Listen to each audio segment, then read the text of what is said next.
تو پھر اس کے بعد جب اللہ نے موسیٰ علیہ السلام پہ سے کلام کیا اور یہ کہا کہ فرعون کے پاس جاؤ اور اس سے نرمی سے بات کرنا کہ شاید وہ سمجھ جائے، تو پھر موسیٰ علیہ السلام اللہ کے معجزات لے کے ان کے پاس گئے. پھر جب جادوگروں نے اپنی رسیاں ڈالی اور موسیٰ علیہ السلام نے اپنا عصا ڈالا تو وہ ان سب رسیوں کو ایک ایک کر کے نگل گئے.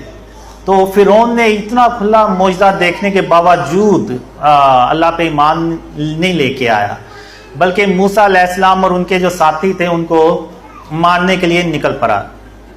تو موسیٰ علیہ السلام آگے جا رہے ہیں اور فرعون کی فوجیں پیچھے ہیں، اور آگے آ گیا دریا. تو جب دریا آ گیا تو وہ آگے پھنس گئے اور پیچھے سے فرعون کی فوجیں آ رہی ہیں. تو موسیٰ علیہ السلام کے ساتھ جو لوگ تھے انہوں نے کہا کہ موسیٰ علیہ السلام ہم تو پھنس گئے ہیں. تو موسیٰ علیہ السلام نے کہا کہ نہیں، میرا پروردگار میرے ساتھ ہے، میرا اللہ میرے ساتھ ہے اور وہی مجھے رستہ دکھائے گا. تو پھر اللہ نے کہا کہ اپنا عصا جو ہے نا وہ دریا پہ ماریں. تو جب انہوں نے دریا پہ مارا تو وہ دو ٹکڑے ہو گیا اور موسیٰ علیہ السلام وہاں سے نکل گئے اور اللہ نے فرعون کو وہیں پکڑ لیا اور وہ اس کو وہیں ڈبو دیا. تو اس کے بعد موسیٰ علیہ السلام کوہ طور پہ اللہ سے کلام کر رہے تھے. تو اللہ نے ان سے کہا کہ موسیٰ علیہ السلام آپ کو پتہ ہے کہ آپ کی جو قوم ہے وہ پیچھے شرک میں پڑ گئی ہے. تو موسیٰ علیہ السلام یہ سن کے تو وہ وہاں سے غصے کی حالت میں چل پڑے. اور یہاں پہ اب دیکھیں کہ ہارون علیہ السلام اللہ کے نبی بھی ہیں اور موسیٰ علیہ السلام کے بڑے بھائی بھی ہیں، یعنی دو دو درجے یہاں پہ آگے، دو دو رینکس آگے. لیکن جب شرک کی بات آئی تو پھر موسیٰ علیہ السلام نے یہ نہیں دیکھا. پھر وہ موسیٰ علیہ السلام غصے میں آئے اور ہارون علیہ السلام کے سر کے بال پکڑے اور داڑھی کے بال پکڑے اور انہیں یعنی تھوڑا سا غصے میں کہا کہ آپ نے اس قوم کو شرک کرنے سے کیوں نہیں روکا. تو یعنی جب شرک کی بات آئی تو موسیٰ علیہ السلام نے نہیں دیکھا کچھ، یعنی اتنا سخت انہوں نے سٹانس لیا شرک کے اوپر. تو اللہ نے آپ دیکھیں ان کو تیسرا جو درجہ رینک ہے اپنے نبیوں میں وہ اپنی رحمت سے دیا. تو اب یہاں پہ چوتھے جو نبی ہیں وہ میں آپ سے پوچھوں گا کہ آپ بتائیں کہ وہ چوتھے نبی جو ہیں وہ کون ہوں گے، کیونکہ اللہ نے قرآن میں جو ہے نا وہ ان کا بھی ذکر کیا ہے کافی.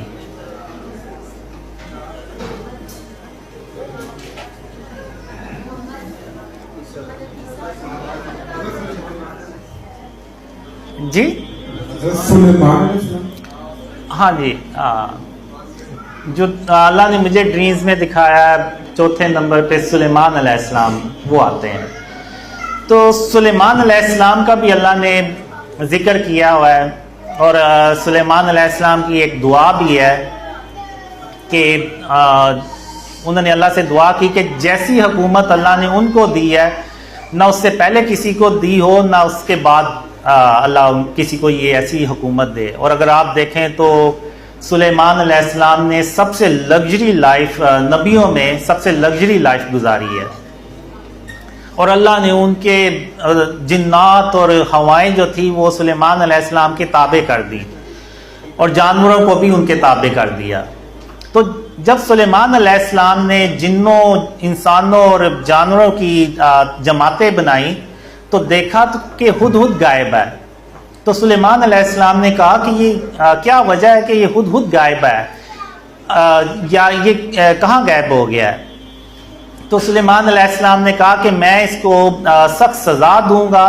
یا ذبح کر ڈالوں گا یا پھر یہ اپنی غیر حاضری کی کوئی دلیل پیش کرے گا مجھے. تو اب جب اللہ کے نبی کا حکم آ جاتا ہے تو وہ پھر سب کو حاضر ہونا پڑتا ہے. اب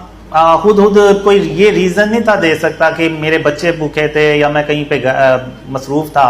نہیں، جب اللہ کے نبی نے حکم دے دیا تو اس کو ہر حال میں وہاں پہ موجود ہونا چاہیے تھا. اب اس کے بچنے کی جو ریزن تھی وہ بھی اللہ نے یہ بنائی کہ وہ جب ہدہد واپس آیا تو ہدہد نے سلیمان علیہ السلام سے کہا کہ مجھے ایک ایسی قوم کا پتہ چلا ہے جس کا آپ کو علم نہیں ہے، اور اس قوم پہ ایک عورت حکومت کرتی ہے اور میں نے دیکھا کہ وہ لوگ اللہ کو سجدہ کرنے کی بجائے سورج کو سجدہ کرتے ہیں اور وہ شرک کرتے ہیں. تو سلیمان علیہ السلام نے پھر اس جو ہدہد کی جو جان ہے نا وہ اس وجہ سے بخش دی, اور سلیمان علیہ السلام نے کہا کہ میرا ہاتھ لے جاؤ اور یہ ہاتھ ان کے پاس ڈال دینا اور پھر ان کے باتیں سننا کہ وہ کیا جواب دیتے ہیں. تو ملکہ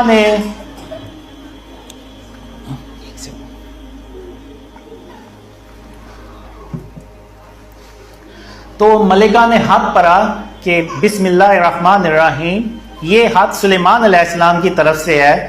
اور وہ کہتے ہیں کہ متی و فرما بردار ہو کے میرے پاس چلے آؤ اور شرک کو چھوڑ دو, نہیں تو وہ جو ہے وہ جنگ کریں گے. تو پھر وہ جو ملکہ ہے اس کا نام سبا تھا, ملکہ سبا. تو وہ اپنے درباریوں سے پوچھتی ہیں کہ آپ مجھے مشورہ دیں کہ ہم کیا کریں. تو ان کے جو درباری تھے وہ کہتے ہیں کہ ہم سخت جنگجو ہیں اور ہم جنگ کے لیے تیار ہیں, لیکن آپ جو مشورہ دیں تو سوچ سمجھ کے دیں. تو ملکہ سبا نے کہا کہ جب بادشاہ کسی قوم پہ چڑھائی کرتے ہیں تو وہاں کے عزت والوں کو بے عزت کر دیتے ہیں, ذلیل کر دیتے ہیں. تو میں ان کے پاس کچھ تحفے بھیجتی ہوں. تو جب قاصد سلیمان علیہ السلام کے پاس تحفے لے کے پہنچے تو سلیمان علیہ السلام نے کہا کہ کیا تم مجھے مال سے مدد دینا چاہتے ہو, اور جو مال اللہ نے مجھے دیا ہے وہ اس سے کہیں بہتر ہے جو مال اللہ نے تم لوگوں کو دیا ہے, اور یہ اپنے مال تم واپس لے جاؤ, اور اب میں ایسے لشکر لے کے حملہ کروں گا جس کے مقابلے میں تم میں طاقت نہیں ہوگی اور تم ذلیل ہو جاؤ گے. تو اب اگر یہاں پہ دیکھیں تو جب شرک کی بات آئی تو سلیمان علیہ السلام نے وہ تحفے لینے سے بھی انکار کر دیا. اگر ہم نے وہ ارطغرل سیریز دیکھی ہوگی تو وہاں پہ کیا ہوتا تھا, جو کائی قبیلہ تھا وہ کسی ایک بڑے بادشاہ کی سرزمین پہ رہتے تھے اور وہ ان کو ٹیکس پے کرتے تھے بدلے میں, اور وہ بادشاہ جو تھا اس نے ان کو الاؤ کر دیا کہ ٹھیک ہے آپ یہاں پہ رہ جائیں اور ہمیں سال کا اتنا ٹیکس جو ہے نا وہ آپ نے پے کرنا ہے. تو یہاں بھی ملکہ سبا نے ایسا ہی کچھ کرنے کی کوشش کی کہ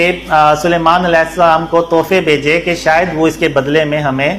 وہاں پہ رہنے دیں اور ہمیں کچھ نہ کہیں. لیکن بات جب شرک کی آئی تو پھر سلیمان علیہ السلام نے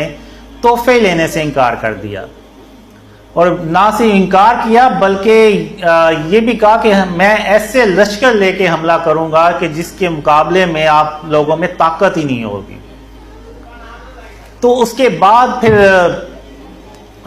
ملکہ سبا کو جب پتا چلا کہ سلیمان علیہ السلام نے تحفے لینے سے انکار کر دیا ہے تو پھر ملکہ سبا نے پیغام بھیجا کہ وہ خود سلیمان علیہ السلام سے ملنا چاہتی ہیں.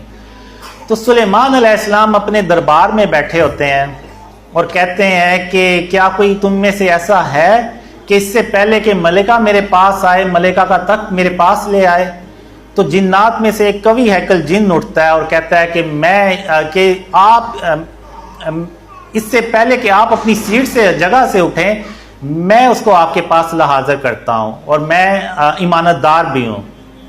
اب ایک شخص, قرآن میں ایک شخص کا ذکر ہے, واللہ عالم وہ ایک عام شخص بھی ہو سکتا ہے, کوئی بھی ہو سکتا ہے. تو وہ سلیمان علیہ السلام سے کہتا ہے کہ میں آپ کی آنکھ کے جھپکنے سے پہلے ملکہ کا تخت آپ کے پاس لے آتا ہوں. تو